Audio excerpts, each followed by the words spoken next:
Today is another exceptional opportunity to interview an incredible person. She's interesting, she's informative, she's inspirational. Her name is Sarah Irving-Stonebraker. She's a professor of history and Western civilization in Australia Catholic University in North Sydney. She is currently co-editor of the Journal of Religious History. She received her PhD in history from the University of Cambridge. She held a research fellowship at the University of Oxford. And the church has a rhythm.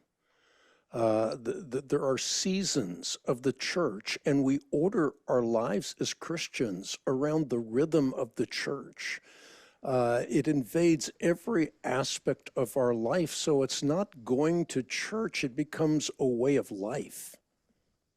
Yeah, that's right. And one of the things I talk about in the book, so after I kind of do this cultural analysis of the Ahistoric Age, I want to really show Christians that actually there is a path forward here. I think that if we tend and keep and steward the past, one of the things Christians can do is use the past as this kind of vast treasury. That beautiful phrase, by the way, a phrase that Isaac Watts, the wonderful hymn writer, uses, a vast treasury to help us. And I think one of the ways that it does that is that we can draw upon things like the lectionary or for example, or liturgy or the church calendar to kind of order our time.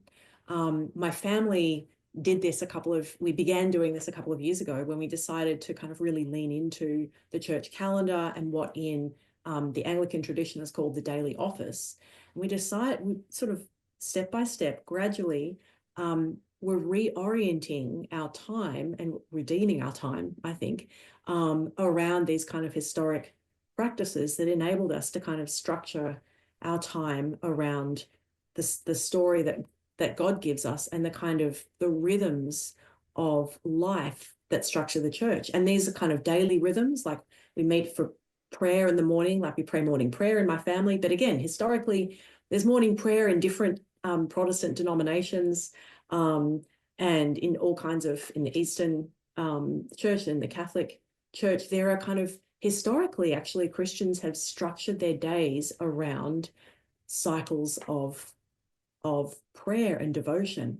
And this can be really helpful for us because, of course, we're living in a culture in which our culture is more than happy to structure our time for us. There are secular seasons, our work or the demands of consumerism, or just, the way that we kind of secularize events like we turn Christmas into the holiday season.